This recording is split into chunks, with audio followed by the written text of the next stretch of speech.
자, 오늘부터 창세기 37장 또 보도록 하겠습니다. 36장에선 에서의 족보가 나왔었죠. 37장에는 야곱의 족보가 나옵니다. 지난 시간 기억나시는지 모르겠지만 에서는 재산이 많아져서 아버지가 살던 가나안 땅을 떠나게 되죠. 근데 오늘 1장 보면 야곱은 거기에 발붙여 삽니다. 하나님의 큰 그림이 조금씩 나오는 것이죠. 이어 요셉의 이야기가 나오는데 요셉의 나이가 17세입니다. 성경을 보면 요셉의 형들의 잘못을 말했다고 되어 있죠. 이게 히브리어에는 디바탐 라라고 해서 단순히 잘못을 말했다 이게 아니라 디바탐은 막 중상, 악평 막 이런 거예요. 그리고 라는 형용사인데 악하다, 나쁜, 흉악한 이런 형용사입니다. 그러니까 요셉이 형들의 악한 행위를 그냥 안 좋게 아주 그냥 안 좋게 말하면서 보고한 거죠. 그리고 라헬의 아들이니까 야곱이 요셉을 아주 굉장히 좋아했겠죠. 요셉에게만 채색 옷을 입히죠. 이 채색 옷이 히브리어로 케토네트 파심이라고 표현되어 있는데 이 케토네트가 무릎까지 내려오는 소매 달린 옷을 말합니다. 파심은 채색 이런 뜻이고요. 이게 말 그대로 사랑하니까 좋은 옷을 입혔다고도 볼 수 있지만 상속받는 아들에게 입히는 옷이라는 해석도 있어요. 그만큼 이 요셉은 아버지 야곱에게 하나님에 대한 것들도 많이 배웠을 확률이 굉장히 큽니다. 자, 이어서 꿈 얘기가 나오죠. 꿈 내용은 읽어보시면 다 아실 텐데 처음엔 형들이야 시기하는 게 당연할 테고 야곱도 그 꿈 얘기를 듣고 화를 냅니다. 근데 한 가지 특이한 게요. 10절 말미처럼 실제 나중에 다 형들이 요셉에게 절을 하는 장면이 나오죠. 그리고 11절 야곱이 그 말을 간직해 두었다. 아마 자기에게 펼쳐진 지난 시간들을 떠올리면서 요셉이 꾼 꿈이 아마 그냥 꾼 꿈은 아닐 거다 이렇게 생각한 것 같아요. 아마도 하나님의 계획을 좀 눈치챈 것 같죠. 저도 이런 거 준비할 때 항상 주석서를 한두 개 비교하면서 보는데 요셉의 이야기를 야곱의 이야기, 그러니까 야곱의 삶을 의도적으로 보여주는 거로 해석하는 의견이 많아요. 아마 맞는 것 같아요. 네, 아마 차차 나올 겁니다. 여튼 핵심은 이 모든 게 결국 우리 모두가 알듯 출애굽으로 이어지고 결국 역사가 이어져서 그리스도로 연결되는 성경의 시작이라는 점이죠.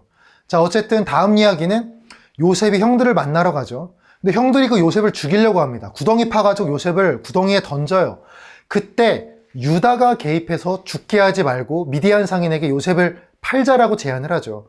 그리고 요셉은 그 채색 옷이 이렇게 요셉의 채색 옷이 다 벗겨져 가지고 피가 묻은 채 아버지에게 전해지죠.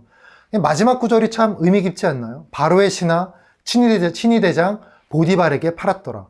그러니까 당시 그때에는 누구도 몰랐겠죠. 저게 무슨 뜻인지. 하나님의 개입하심이 처음부터 있었더라는 걸 당시에는 누구도 몰랐던 겁니다. 자, 38장을 보겠습니다. 아마 많은 분들이 이 38장을 이런 얘기가 있어 이러고 이해도 잘 안 돼 이러고 넘어가실 수 있어요. 근데 중요합니다. 갑자기 다른 이야기가 들어가 있죠. 유다의 며느리 다말, 이 시아버지 유다의 아주 특이한 이야기인데 우리 1절 보면 유다가 독립을 하려고 그래요. 집을 떠나서 히라라는 사람과 굉장히 가까워지죠.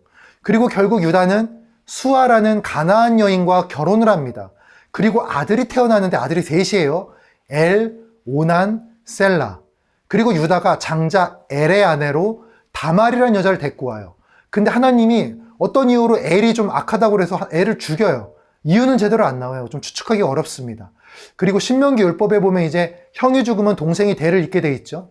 이때도 그런 문화가 있었어요. 근데 둘째 오난이 어차피 형수와 대를 이어야 되는데 근데 대를 이어도 거기서 태어난 아들이 자기 아들이 되는 건 아니거든요. 그러니까 그냥 땅에다가 자기 정액을 흘려버려서 그 후사를 만들지 못하게 해요. 그래 이 일로 인해 가지고 오난도 죽게 됩니다. 이제 막내만 남는데 유다는 이 셀라도 죽을까봐 염려를 한 거예요. 그래서 셀라가 다 클 때까지는 다말한테 너 친정에 좀 가 있어 이렇게 말을 합니다. 근데 문제는요. 이 걱정이 되니까 셀라가 다 컸는데도 유다가 다말을 부르질 않는 거죠. 그때 이 다말이 뭔가 이상한 걸 느끼고 자기의 대를 잇는 권리를 찾으려고 오죠. 성경에 보면 어떻게 오냐면 과부의 옷을 벗고 창녀처럼 보이게 변장을 해서 유다를 유혹하는 것으로 되어 있습니다. 근데 이때 창기가요. 우리가 생각하는 그런 게 아니라 신전 창기예요. 그래서 조금 우리가 생각하는 거랑 다릅니다. 어쨌든 그 신전 창기랑 합하려면 염소 한 마리 정도의 대가를 줬어야 됐는데 유다가 당시에 이제 신전에 갔을 때 그게 당장 없으니까 담보물을 준 거죠. 성경 18절에 보면 도장, 끈, 지팡이 이 세 가지를 줍니다. 그리고 그 일로 인해서 다말이 임신을 하게 되죠. 시아버지의 아들을 임신한 거죠. 유다가 나중에 이 담보물을 찾으려고 사람을 보냈는데 거기에 갔더니 그 보낸 사람이 여기에는 신전창기가 없다라는 말을 듣는 거예요. 그러니까 이게 어떻게 된 거죠? 어쨌든 뭐 유다는 뭐 그럼 됐다 이러고서 살고 있었는데 3달쯤 지났는데 다말이 임신을 한 거예요. 또 창기와 같이 행동했다 이런 소문이 도니까 유다가 다말을 불에 태워서 죽이라 막 이런 식으로 말을 하죠. 그때 다말이 자기가 받았던 그 담보물, 누구의 담보물이죠? 유다의 거죠. 도장 끈 지팡이를 탁 내놓습니다. 그러니까 유다가 그걸 보고 악 하고서 일의 전말을 알게 되죠. 그리고 이렇게 말합니다. 다말이 나보다 옳다. 여러분, 이 성경이요, 하나님의 구속사를 설명하는 책이에요. 그러니까 이런 이야기가 들어간 게 하나님의 구속사를 설명하지 않는다면 이런 이야기가 들어갈 이유가 없거든요. 이 다말이 낳는 아이가 누구냐면요, 베레스와 세라예요. 베레스가 원래 동생인데 이렇게 해서 먼저 나오죠, 손 뻗어서. 그리고 이 베레스가 다윗의 조상이 됩니다. 여러분, 룻기 보면 나오는데요. 여러분, 이게 대한성서공회 같은 사이트 가시면 이름 치면은 이름이 몇 구절 나왔는지 나와요. 뭐 그런 거 검색하면서 읽으셔도 좋습니다. 룻기 4장 18절부터 쭉 보세요. 18절에 이렇게 나옵니다. 베레스의 계보는 이러하니라. 그리고 21절은 보아스는 오벳을 낳고 오벳은 이새를 낳고 이새는 누굴 낳았죠? 다윗을 낳았다. 그러니까 이게 무슨 왕조실록이나 소설이거나 짜고 치는 고스톱이면 이런 유다와 다말 이야기를 통해서 세상을 구원할 그리스도가 온다? 택도 없죠. 옛날 관점에서 더 택도 없죠. 전통을 강조하던 관점에서. 하지만 성경은 하나님의 구속사를 성령의 감동으로 그대로 적은 거잖아요. 그러니까 우리가 정말 택도 없는 사람들인데 하나님의 주권으로 인도하심으로 진짜 그리스도가 오게 되셨다는 것이죠. 자, 39장입니다. 요셉이 애굽의 보디발의 집에 팔려갔죠. 근데 여기서 여호와가 함께 하셔서 형통했다란 말이 나옵니다. 근데 요셉이 여러분 보면 형통한가요? 말도 안 되죠. 다만 저 표현을 쓴 것은 일단 하나님이 함께 하시면 상황과 상관없이 선으로 이끄시기 때문에 형통하다, 이것도 있지만 요셉이 자기 능력으로 그 집에서 자리를 잡은 게 아니다는 것을 좀 더 강조하는 말로 느껴집니다. 또 보면 6절에 요셉이 아주 잘생겼다고 돼 있죠. 그러니까 예나 지금이나 잘생기면 잘생긴 대로 힘들고 그런 것 같아요. 정당한 것 같아요. 근데 잘생기지 않아 봐서 모르겠지만 평범한 게 더 좋은 것 같아요. 어쨌든 요셉이 유혹을 받는데 이 주인인 보디발의 아내가 유혹을 하죠. 여러분, 근데 보디발의 아내가 여러분 그 역사서 보면요, 엄청난 미인으로 나와요. 요셉이 혈기왕성할 때 유혹이 쉽지 않았겠죠. 저는 개인적으로 이 세번역 성경을 아주 좋아하는데 이 부분은 세번역 해석이 별로예요. 왜냐하면은 보디발의 아내를 여러분 9절 같은 데 보면 개역개정은 당신이라고 해석해놨잖아요. 근데 세번역은 마님이라고 해놨어요. 마님. 그러니까 저 히브리 이집트 배경의 스토리에 마님은 좀 이상하잖아요. 아무튼 요셉이 정말 잘한 게 있죠. 요셉이 이 유혹을 이겨낸 게 아니라 아예 피해버리죠. 이게 죄를 다스리는 방법이에요. 죄는요, 이기는 게 아니라 피하는 게 훨씬 좋습니다. 도망가는 거예요. 여기서도 근데 옷이 말썽이에요. 요셉의 옷이 벗겨지죠. 이 옷이 음모의 빌미가 돼요. 옷이 말썽입니다, 항상. 감옥에 갇혀요. 근데 보면 보디발이 요셉을 어디에 가두죠? 왕의 죄수를 가두는 데 가둬요. 그리고 요셉으로 인해 간수장이 은혜를 받고 그 감옥의 죄수들에 대한 사물을 요셉에게 맡기죠. 그 보디발도 이걸 허용했다는 거겠죠. 그거 다 형통하게 되었다. 그러니까 여러분, 하나님의 사람은요, 어딜 가든지 내가 남들로 인해서 형통해지는 게 아니라 나로 인해 형통함이라는 게 따라다녀야 되는 거예요. 여러분도 여러분이 꼭 결정권이 쥐는 사람이 돼야지만 형통한 게 아니고요. 여러분이 낮은 자리에 있을지라도 여러분으로 인해서 윗사람이나 누구나 형통하게 되는 게 그게 중요한 겁니다. 자, 우리 40장 한번 볼게요. 떡 맡은 관원, 술 맡은 관원장이 나오죠. 둘 다 뭔 죄를 졌는지 감옥에 갇혔어요. 근데 이 둘은 기본적으로 굉장히 왕의 측근입니다. 옛날일수록 왕과 가까운 술관원, 떡관원 이런 사람들 굉장히 가까웠고 왕과 친근하고 높은 사람들이에요. 그러니까 보디발이 요셉으로 하여금 이들을 섬기게 하죠.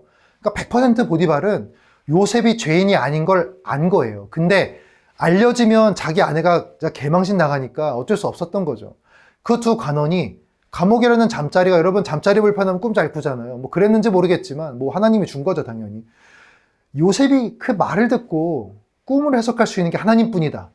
그러니 내게 말해라. 뭐 이런 식으로 말을 하는데 이게 간접적으로 요셉이 계속 하나님을 기억하고 의지했다는 뜻이겠죠. 그리고 꿈을 말하는데 여러분 솔직히 이거 꿈 간단합니다. 술 맡은 관원의 꿈은 누가 읽어도 살 꿈이고요. 떡 맡은 관원의 꿈은 누가 봐도 좀 안 좋은 꿈이잖아요. 근데 여기서 핵심은 기억해달라는 거예요. 요셉이 꿈을 해석하면서 호의를 베풀고 감옥에 나가서 자기를 기억해달라고 말을 하죠. 근데 23절을 보면 술관원이 이제 풀려나죠. 떡관원은 죽고. 근데 술관원이 요셉을 기억하나요? 기억하지 못하였더라. 그를 잊었더라. 이렇게 표현이 되어 있죠. 근데 중요한 게 있습니다. 사람은 잊지만 하나님은 잊지 않으세요. 사람에게 은혜를 구하면요, 사람은 그것을 망각해요. 하나님에게 구하는 은혜는요, 반대로 반드시 응답됩니다. 자, 41장 볼게요. 바로가 꿈을 꾸죠. 술관원은 요셉을 잊었는데 이 하나님이 기억하게 하시는 거예요. 바로의 꿈으로. 2년 후라고 되어 있는데 저 2년이 이제 역사적으로 보면은 아주 혼란기였다라고 보통 알려져 있어요. 물론 요셉이 뭐 이 시기가 사실 요셉의 시기는 좀 의견이 갈립니다. 다만 분명한 건 요셉이 저 감옥에 있던 시기가 좀 격동기였을 확률이 높은 거는 사실이에요. 그러니까 밖에 있었으면 요셉이 안 좋은 꼴 당했을 수도 있습니다. 어쨌든 아무튼 바로가 꿈을 꾸는데 8장에 보면 바로에게 해석하는 자가 없었더라고 되어 있죠. 여러분, 애굽에 솔직히 꿈 해석할 수 있는 사람이 없었을까요? 근데 안 좋은 흉몽을 왕에게 사실대로 말하면서 당당히 해석할 사람이 없었다고 보는 게 더 맞지 않을까 싶어요. 뭐 개인적 의견이지만. 아무튼 뭐가 맞든 간에 아주 민감하고 누가 나서기 힘든 꿈인 거는 100% 사실이에요. 하나님이 그 꿈을 주신 거죠. 왜 그 꿈 주셨죠? 바로 힘들게 하려고? 뭐 그것도 있지만 제일 중요한 건 그거죠. 반드시 요셉에게 그 차례가 가게 하려고 그 꿈 주셨겠죠. 기억하게 하시려고. 그리고 술관원이 그걸로 요셉을 기억하잖아요. 요셉이 바로에게 가는데 요셉이 이때 어떤 기분으로 나갔을까요?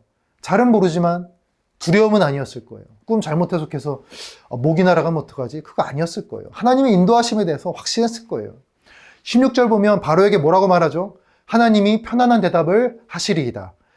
이게 바로 당신이 편안해지도록 하나님이 답을 주실 거다. 이제 이런 표현입니다. 자, 그리고 꿈을 해석하는데 여러분, 꿈이 적어도 말씀만 보면 그렇게 어렵지 않아요. 아까 술가는 꿈도 그렇고. 근데 바로가 요셉의 지혜를 두고 뿅 가요. 38절 보면 표현 되게 이상하지 않으세요? 바로가 이런 말이에요. 야, 이와 같이 하나님의 영에 감동된 사람을 우리가 어찌 찾으리요? 이게 바로가 하나님 믿게 되고 막 이런 걸까요? 그거보다는 히브리 출신 종인데 지혜가 엄청나고 용기가 엄청나고 강단 있고 훌륭하잖아요. 요셉이 말하는 요셉이 계속 하나님 하면서 말하는데 이 바로가 하나님을 인식하게 된 거죠. 여러분, 우리가 전도해도 그렇잖아요. 그래도 가끔 교회 나가는 사람 이렇게 전도하는 거는 하나님 잘 믿게 하고 그런 거 할 수 있는데, 여러분 무신론자나 반기독교인 전도해 보세요. 그런 사람들에게 하나님 있는 것 같아, 이렇게 만드는 것만으로도 진짜 엄청난 전도거든요. 바로가 하나님을 막 믿고 그때부터 막 하나님 경배하고 이건 아니고 하나님을 인지하고 인정하게 됐다는 거겠죠. 자, 요셉은 애굽에서 결혼을 하죠. 그 장인이 이집트 태양신을 섬기는 무당이었어요. 보면 45절 보면 온이라고 되어 있죠. 이 헬리오폴리스라는 태양신을 섬기던 옛 지역 이름이에요. 거기서 무당하던 사람이었고, 그러니까 하나님의 역사가 희한하지 않나요? 그리고 이거에 딱 맞춰가지고 가나안의 기근이 심해집니다. 그리고 이 기근이 형제의 만남을 이끌어가죠. 42장 보면요, 흉년이 와서 야곱이 애굽에 가서 곡식을 얻어오라고 해요. 그래서 베냐민만 빼고 요셉의 형 10명이 곡식을 사러 가죠. 요셉이 이 형들을 딱 알아보죠. 과거 요셉의 꿈처럼 형들이 양식을 얻으러 와서 절을 하는 거죠. 그리고 좀 뜬금없이 누명을 씌우죠. 갑자기 형들한테 정탐꾼이라는 누명을 씌워요. 요셉이 좀 제가 볼 땐 좀 이상해요. 아무튼 그리고 베냐민을 데려오라고 그러죠. 아마 베냐민의 생사를 좀 확인하고 싶었던 게 아닐까 싶어요. 그리고 형들이 자기들끼리 과거를 막 후회하는데 요셉이 이 말 다 알아듣죠. 그리고 집에 가서 야곱에게 형들이 사정을 말하는데 야곱이 엄청 서운한 말 하잖아요. 38절 보면 야, 내 아들은 니네랑 같이 못 간다. 베냐민 못 데려간다. 다 자기 아들인데 지금 뭐 잡혀있는 아들도 있는데, 베냐민을 지칭할 때 야곱이 내 아들이라고 하죠. 그러니까 레아의 아들들은 아들 취급도 안 한 것처럼 보여요. 라헬의 아들만 아들처럼 여겼던 것 같아요. 자, 43장 가면요, 1절에 그 땅의 기근이 심하고라고 되어 있죠. 41장에는 기근이 있었다라고 정도로 되어 있는데 기근이 또 심해졌어요. 누가 기근을 심하게 했을까요? 지금쯤 오면 여러분 보이지 않나요? 하나님이에요. 야곱이 베냐민을 못 보내게 하고 있었죠. 근데 기근이 더 심해져요. 그럼 애굽으로 양식을 무조건 얻으러 가야 되는 상황이 된 거예요. 요셉이 이전에 이 막내 동생 다 데려간다고 했으니까 양식 얻으려면 베냐민 데리고 가야 되는 거잖아요. 이때 적극적으로 개입하는 게 유다죠. 유다가 베냐민한테 문제가 생기면 내가 그 죄의 책임을 다 지겠다고 말을 합니다. 그러니까 야곱도 그 말을 듣고 마음이 좀 변하죠.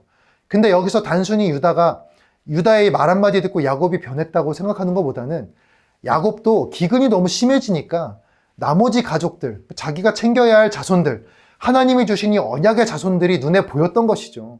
하나님의 언약이 기억이 났던 거죠. 그리고 야곱의 아들들이 다시 요셉에게로 가게 되는데 이상한 풍경이 하나 펼쳐지죠. 함께 밥을 먹어요. 여러분 이게 웃긴 게요. 요셉은 지금 최강대국의 총리잖아요. 요셉의 아들들은 이방에서 구걸하러 온 사람들인데 같이 밥 먹을 때 이게 좀 이상한 느낌을 받아야 정상인데 뭐 안 그랬나 봐요. 아무튼. 그리고 44장 보면 갑자기 환대를 하니까 형들이 다 놀랬어. 그래서 요셉이 이제 거기다 또 충분히 곡식도 담아주고 하는데 베냐민의 자루에는 은잔을 넣도록 하죠. 왜 그랬을까요? 도둑으로 누명 씌우려고 하는데 이 좀 이상하죠. 그죠? 아마 두 가지 생각이었을 것 같아요. 하나는 형들이 변하지 않았다면 가는 길에 또 내 동생 베냐민 죽이면 어떡하지? 그 베냐민이라도 내가 데리고 있어야겠다. 또 변했다면, 또 베냐민 구박받을 수도 있잖아요. 또 변했다면, 뭐 잘된 일이니까 문제 없을 거고, 형들의 진심을 알게 될 거고. 근데 베냐민의 자루에서 은잔이 나오니까 형제들이 옷을 찢죠. 예전에는 요셉의 옷이 찢겨졌었잖아요. 지금은 형제들의 옷이 찢기는 거죠. 그 16절에 아주 의미심장한 말이 있습니다. 유다가 한 말이에요. 하나님이 종들의 죄를 찾아내셨습니다. 이거 어느 순간부터 여러분 좀 이상하지 않으세요? 요셉에서 유다가 하나님에게 집중하는 게 보이죠. 스토리가 점점 유다가 드러나게 스토리가 드러나요. 유다는 예수 그리스도가 오시는 지파죠. 그리고 계속 말을 하면서 이런 표현을 씁니다. 그의 아버지가 그를 사랑하나이다. 그 아이가 떠나면 아버지가 죽겠나이다. 그게 무슨 소리예요? 이 얘기를 들으면서 요셉이 저 형의 얘기를 들으면서 뭘 느꼈을까요? 형들도 변했구나라는 것도 느꼈겠지만 형들 표현이 아버지가 뭐 남처럼 얘기하잖아요. 그 요셉이랑 베냐민만 아들처럼 얘기하고. 형들도 많이 힘들었겠다. 아버지의 저 편애로 인해서 형들도 많이 힘들었겠다. 형들만 바뀐 게 아니라요. 요셉도 바뀌었어요. 여러분 주변에 구덩이 파가지고 여러분 파묻은 사람 있어요? 여러분 옷 다 찢어가지고 막 피 묻혀서 여러분 외국에 판 사람 있나요? 없죠? 그런 사람도 지금 바뀌거든요. 하나님의 이끄심으로. 그러니까 예수 믿는 사람이면요. 절대로 사람 안 바뀌어. 에이, 저놈은 저런 놈이야. 절대 그런 말 하지 마세요. 여러분 기도하고 시간의 흐름 속에서 사람 무조건 바뀝니다. 자, 45장으로 가면요. 요셉이 형들에게 자기를 밝히죠. 요셉의 울음이 궁궐까지 들렸다고 돼 있는데 이건 진짜 소리가 거기까지 들렸다. 요셉이 뭐 성악가도 아니고 그 소식이 요셉이 형제를 만나 울었다는 소식이 바로의 귀에까지 갔다는 소리죠.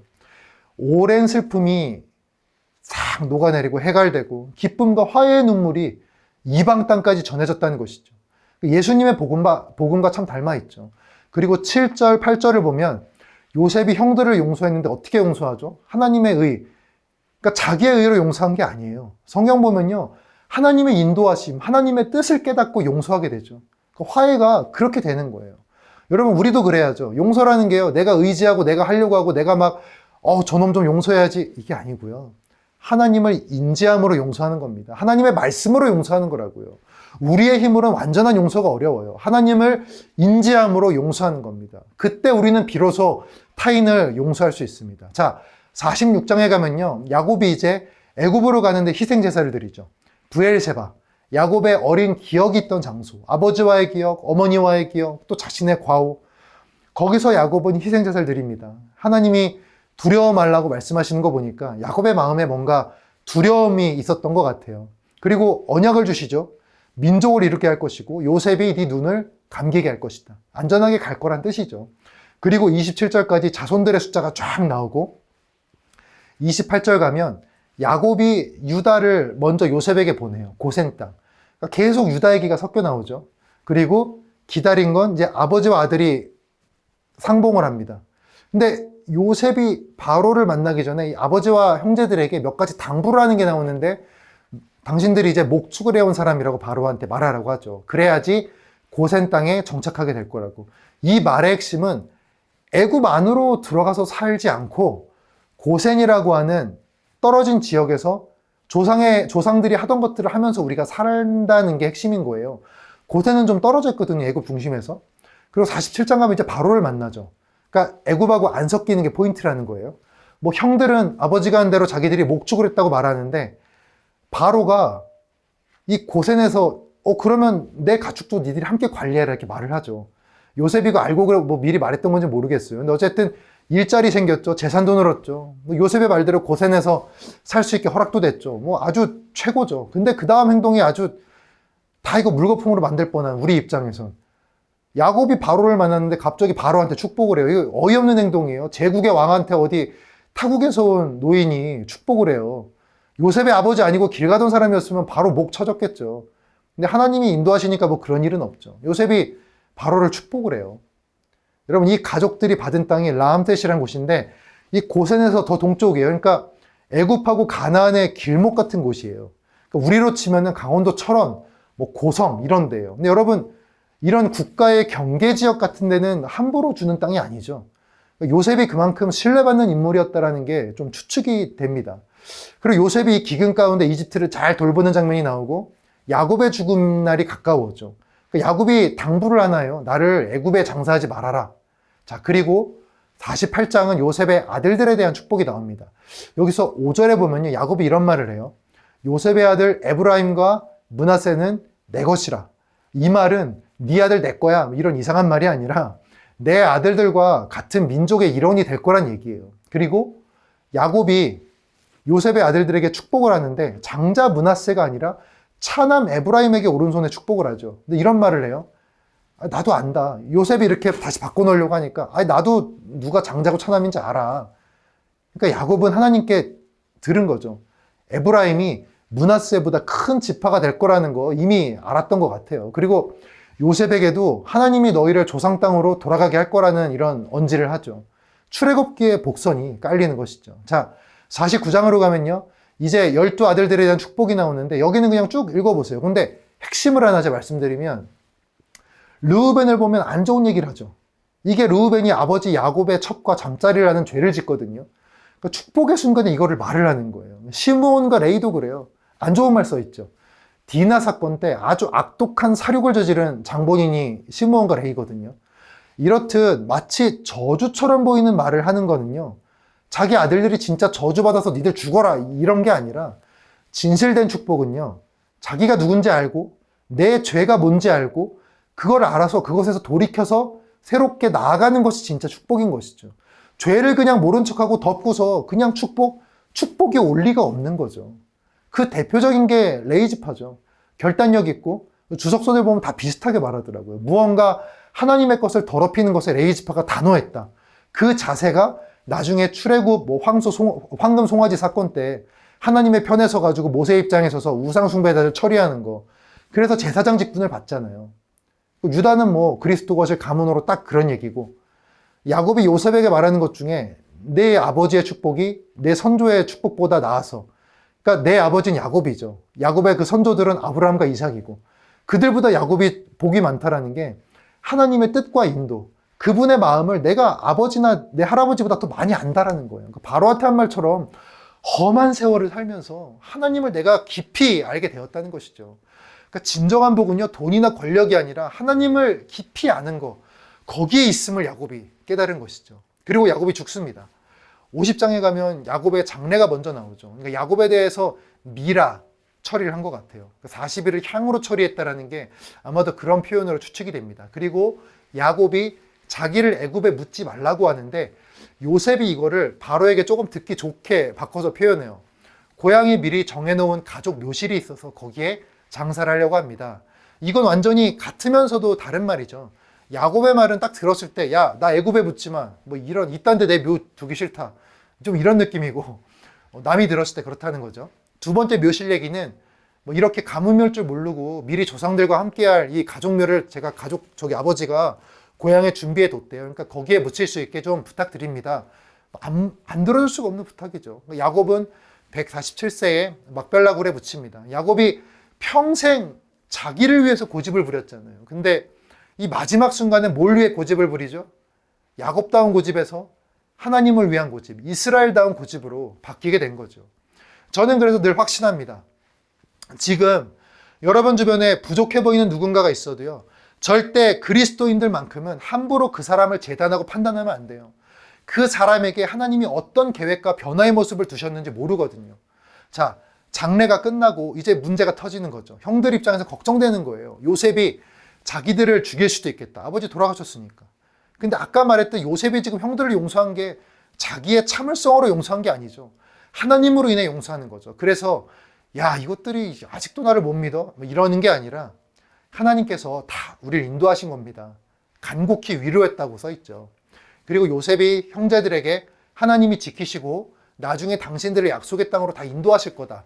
이런 유언을 남기고 눈을 감습니다. 26절을 보면 요셉도 야곱처럼 향을 놓고 미라로 장례를 치른 것 같아요. 이렇게 창세기가 여러분 끝이 납니다. 이번 시간에 뭐 여러 핵심이 있지만 멀리 갈 것도 없어요. 창세기 자체도 제가 볼 때는 바로 위에 50장 20절 그거 보면은 굉장히 핵심이 나와 있어요.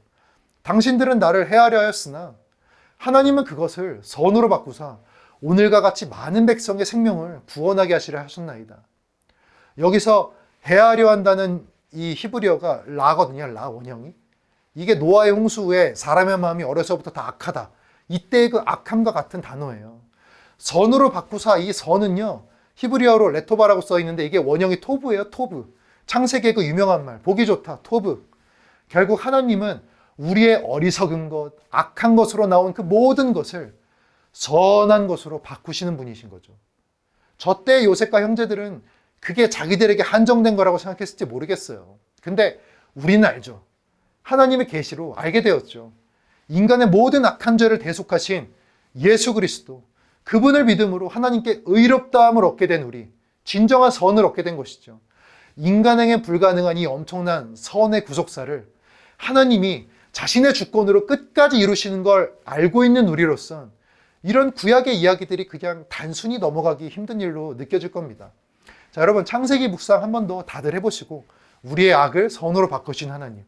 무익한 종인 제가 드리는 말씀은 여러분 읽으실 때 이해를 돕기 위한 그 정도 수준밖에 안 되잖아요. 그러니까 여러분들 각자 읽으시면서 창세기에 숨겨진 하나님의 무한한 은혜, 그 성령의 조명하심을 느끼시면서 다시금 쭉 읽어보시면 좋겠습니다. 다음 시간에 출애굽기로 넘어가도록 하겠습니다.